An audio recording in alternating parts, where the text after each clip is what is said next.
بسم اللہ الرحمن الرحیم نحمدہ ونصلی علی رسولہ الکریم۔ صحیح بخاری کی حدیث ہے اور اس حدیث کا تعلق محرم کے مہینے سے ہے۔ ہم سے محمد بن بشار نے بیان کیا، کہا ہم سے ابن ابی عدی نے بیان کیا، ان سے شعبہ نے دوسری سند، کہا مجھ سے بشر بن خالد نے بیان کیا، کہا مجھ سے محمد بن جعفر نے، ان سے شعبہ نے، ان سے سلیمان نے، انہوں نے ابو وائل سے سنا، وہ حذیفہ رضی اللہ عنہ سے بیان کرتے تھے کہ عمر بن خطاب رضی اللہ عنہ نے پوچھا، فتنے کے بارے میں رسول اللہ صلی اللہ علیہ وسلم کی حدیث کس کو یاد ہے؟ یعنی فتنے کے بارے میں نبی کریم صلی اللہ علیہ وسلم نے کیا فرمایا، یہ کس کو یاد ہے؟ تو حضرت حذیفہ رضی اللہ عنہ بولے کہ مجھے زیادہ یاد ہے، جس طرح رسول اللہ صلی اللہ علیہ وسلم نے فرمایا تھا۔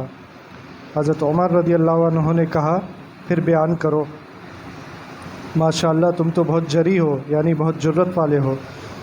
انہوں نے بیان کیا کہ رسول اللہ صلی اللہ علیہ وسلم نے فرمایا، انسان کی ایک آزمائش تو اس کے گھر، مال اور پڑوس میں ہوتا ہے، جس کا کفارہ نماز اور روزہ، صدقہ اور امر بالمعروف اور نہی عن المنکر جیسی نیکیاں بن جاتی ہیں۔ یہاں پر حضرت عمر فاروق رضی اللہ عنہ نے ان کو روکا اور ان سے کہا کہ میں اس کے متعلق نہیں پوچھتا، بلکہ میری مراد اس فتنے سے ہے جو سمندر کی طرح ٹھاٹے مارتا ہوگا۔ انہوں نے کہا اس فتنے کا آپ پر کوئی اثر نہیں پڑے گا۔ تو حضرت عمر نے اس بات سے اس طرف اشارہ دیا کہ میں جس فتنے کے بارے میں تم سے پوچھ رہا ہوں وہ بڑا فتنہ ہے، تو میں عام فتنوں کے بارے میں نہیں پوچھنا، میں تم سے بڑے فتنے کے بارے میں پوچھ رہا ہوں جو سمندر کی طرح ٹھاٹے مارتا ہوگا۔ تو اس پر حضرت حذیفہ رضی اللہ عنہ نے جواب دیا کہ اس فتنے کا آپ پر کوئی اثر نہیں پڑے گا، آپ کے اور اس فتنے کے درمیان بند دروازہ ہے۔ حضرت عمر رضی اللہ عنہ نے پوچھا وہ دروازہ کھولا جائے گا یا توڑا جائے گا؟ وہ دروازہ کھولا جائے گا یا توڑا جائے گا؟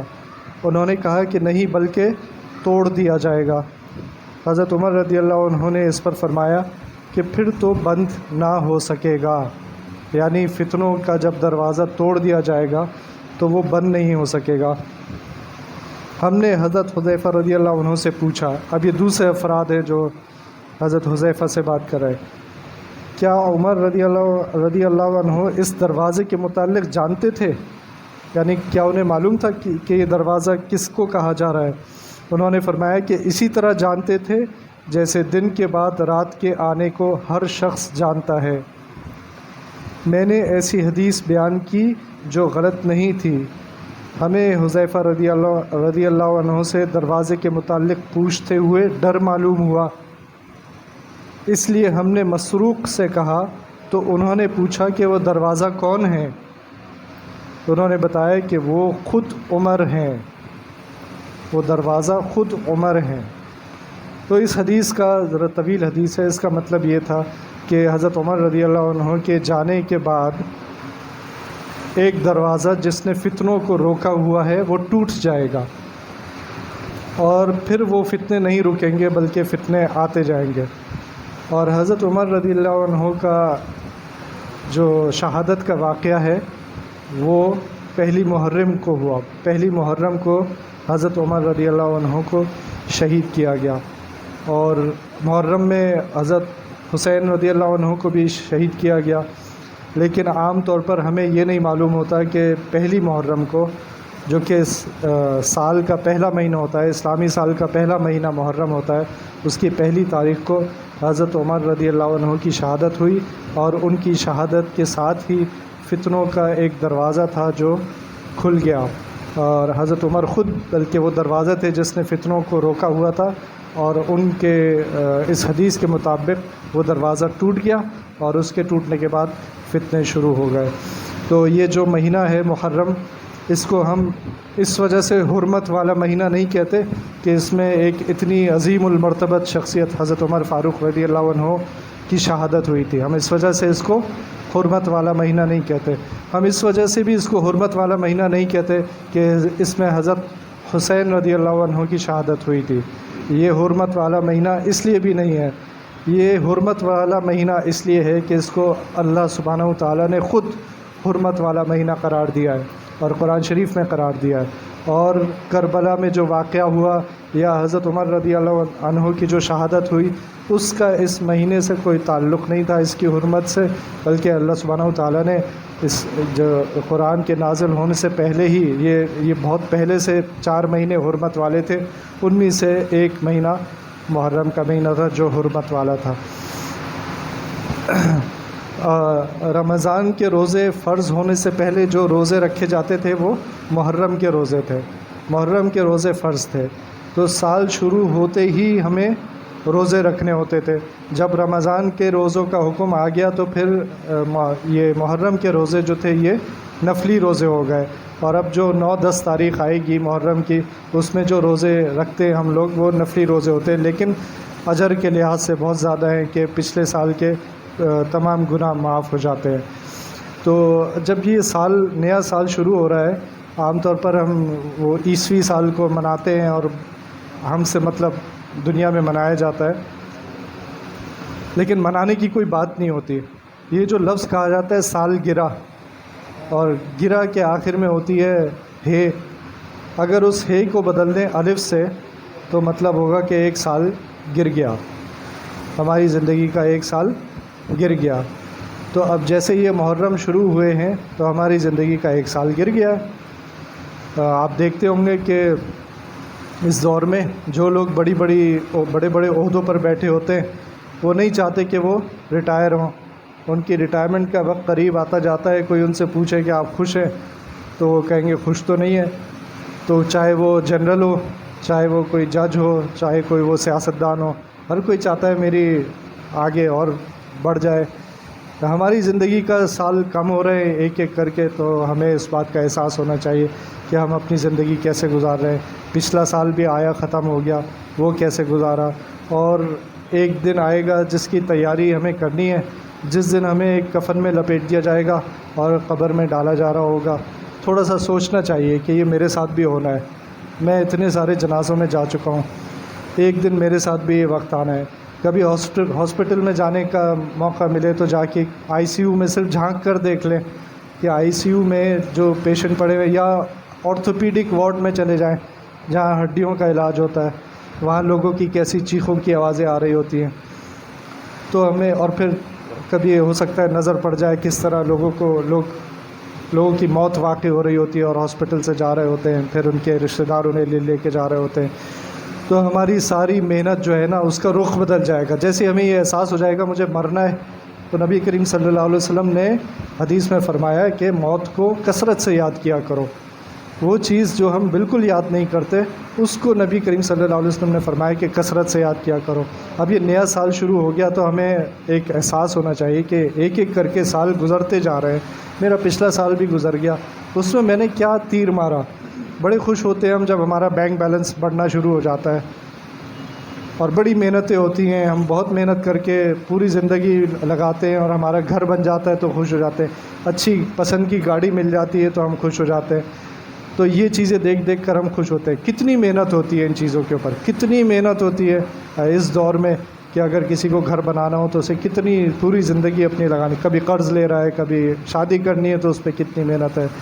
ایک دفعہ سبحان اللہ و بحمدہ و سبحان اللہ العظیم یہ آپ نے 2 سیکنڈ میں کہہ دیا، آپ کا جو میزان عمل ہے، یعنی وہ ترازو جس میں آپ کے اعمال تولے جائیں گے، وہ ایک دم سے جھک گیا. کوئی محنت نہیں ہوئی. کتنی سی محنت تھی. تو یہ زندگی کو ہم قیمتی بنانے کی کوشش کرتے ہیں، لیکن غلط چیزیں ہم منتخب کر لیتے ہیں. کن چیزوں میں قیمت ہے، کن چیزوں میں قدر ہے، ان کو ہم قیمتی بنانے کی کوشش کرتے ہیں. حقیقت میں قدر یہ ہے کہ آپ نے استغفر اللہ کہا، اللہ تعالیٰ سے اخلاص کے ساتھ معافی مانگی، اور اللہ تعالیٰ نے فوراً آپ کو جنت میں داخل کر دیا. جیسے ہی آپ نے توبہ کی آپ جنت میں داخل ہو گئے. اگر آپ نے کوئی دوبارہ سے کوئی غلط کام نہیں کیے تو اللہ تعالیٰ تو آپ کو فوراً معاف کر دیں گے. اور اگر دن میں 70 دفعہ بھی کریں گے اور ایک ہی گناہ کو 70 دفعہ کریں گے، لیکن صدق دل سے توبہ کریں گے، اللہ تعالیٰ آپ کو معاف کر دیں گے۔ تو اگر ہمیں اپنے وقت کو قیمتی بنانا ہے تو ہم سوچیں اصل وہ کون سے کام ہیں جو ہمارے وقت کو قیمتی بنائیں گے، اصل کام کون سے ہیں جو وقت کو قیمتی بنائیں گے۔ نماز کا وقت آیا، میں نے نماز پڑھ لی، گھر میں پڑھ لی، وقت قیمتی ہو گیا، یہی وقت آپ لگا دیتے فیس بک کے اوپر، اپنے موبائل کے اوپر، وقت ضائع ہو جاتا، لیکن آپ نے گھر پہ نماز پڑھ لی، وقت قیمتی ہو گیا۔ یہ اور قیمتی ہو سکتا تھا، اگر 27 گنا قیمتی ہو سکتا تھا اگر ہم تھوڑی سی محنت کر کے مسجد میں آ جاتے تو اور قیمتی ہو جاتا۔ میں ایک دفعہ استغفار کر لوں، اللہ تعالیٰ کے سامنے توبہ کر لوں اور آئندہ کے لیے عہد کر لوں کہ اب میں گناہوں سے توبہ کرتا ہوں۔ یہ چند سیکنڈ میں یہ کام ہوا تھا، چاہے دل ہی دل میں ہوا تھا، لیکن یہ وقت قیمتی ہو گیا۔ چند سیکنڈ تھے جس سے کتنی بڑی چیز مل گئی، جس کے لیے ساری زندگی کی محنت کرنی پڑتی ہے۔ تو نئے سال کے شروع ہونے پر ہمیں ان چیزوں کا خیال رکھنا چاہیے، لیکن ہماری زندگی کیسے گزرتی ہے کہ ہم بھی انہی کے ساتھ شامل ہو جاتے ہیں جنہوں نے اس مہینے کا ستیہ ناش کر دیا، بدعتیں نکال کے، نئی چیزیں نکال کے۔ وہ مہینہ جس میں پہلے روزے رکھے جاتے تھے، اس میں راتوں کو جاگ کے حلیم بنایا جاتا ہے اور دودھ کے شربت بنا کے ایک دوسرے کو پلائے جاتے ہیں اور نیاز نظر کی جاتی ہے۔ یہ تو وہ ساری چیزیں نہیں تھیں جو نبی صلی اللہ علیہ وسلم بتا کے گئے تھے۔ اگر کربلا سے بھی کوئی سبق سیکھنا تھا تو وہاں بھی یہ نہیں ہوا تھا کہ حلوے اور کھچڑے اور حلیم کھائے جا رہے ہوں۔ تو ان چیزوں سے بچنا، پھر علماء فرماتے ہیں ایسے لوگوں کی شباہت بھی اختیار نہیں کرنی چاہیے جو بدعتی ہوں، دوسری قوم سے تعلق رکھتے ہوں۔ لہٰذا علماء کالے کپڑے پہننے سے بھی منع فرماتے ہیں، اس مہینے میں کالے کپڑے بھی نہیں پہننے چاہیے۔ تو ایک بات یہ ہو گئی کہ یہ مہینہ جو ہے یہ سال کا پہلا مہینہ ہے، اس مہینے کو اللہ تعالیٰ نے عزت دی ہے، حرمت دی ہے۔ تو جب اللہ تعالیٰ نے عزت دی ہے اس مہینے کو، تو ہمارے لیے یہ سب سے زیادہ عزت والا مہینہ ہو گیا، کوئی اور مہینہ اس سے زیادہ عزت والا نہیں ہو سکتا۔ تو ہمیں اس مہینے کی قدر جتنی آج تک کی ہے اس سے زیادہ کرنی چاہیے، جتنی عبادات کر سکتے ہیں کریں، اور روزے رکھیں۔ اور اس کے علاوہ حدیث میں آتا ہے کہ عاشورہ کے دن اپنے گھر والوں کے ساتھ فراخی اختیار کرنی چاہیے، حدیث کا مفہوم ہے۔ تو اس دن اپنے گھر والوں کے لیے اچھے مثال کے طور پر اچھے کھانے کا انتظام کیا جائے۔ تو بس مختصراً یہ کہ ہم اپنی زندگی کا جائزہ لے لیں اور اس مہینے میں جو کہ سال کا پہلا مہینہ ہے، اس بات کا احساس کریں کہ ہم نے اپنی زندگی کیسی گزاری۔ فتنے کا دور ہے اور یہ فتنوں کے ادوار چلے آ رہے ہیں، لیکن اس دور میں جتنے فتنے آ رہے ہیں اور جس طریقے سے آ رہے ہیں، ان میں سے کچھ تو ہمیں پتہ ہے اور کچھ تو ہمیں پتہ بھی نہیں ہے۔ ہمارے گھر کے اندر بھی داخل ہو جائیں گے اور ہمیں پتہ بھی نہیں چلے گا۔ ہمارے اسکولوں کے اندر آہستہ آہستہ داخل کیے جا رہے ہیں، ہمارے بچوں کے ذہن سازی کی جا رہی ہے، ہمیں پتہ بھی نہیں چلتا کیا ہو رہا ہے، ہمارے بچوں کے ساتھ کیا ہو رہا ہے۔ اور ایک دن پتہ چلے گا جب اس بچے کی ذہنیت بدل چکی ہوگی، سب کچھ بدل چکا ہوگا۔ ہمارے جو بڑی بڑی یہاں کمپنیاں ملٹی نیشنل بیٹھی ہوئی ہیں، ان کے اندر کس طرح یہ فتنے آ رہے ہیں اور کس طرح لوگوں کے ذہنوں کو تباہ کیا جا رہا ہے، ابھی لوگوں کو عام طور پر نہیں پتہ ہے، لیکن پاکستان میں وہ فتنے داخل ہو چکے ہیں اور ان کو پوری طرح پروموٹ کیا جا رہا ہے۔ اللہ تعالیٰ ہم سب کی حفاظت فرمائے۔ ربنا تقبل منا انك انت السميع العليم وتب علينا انك انت التواب الرحيم وصلى الله تعالى على خير خلقه محمد وعلى آله واصحابه اجمعين آمين برحمتك يا رحمن۔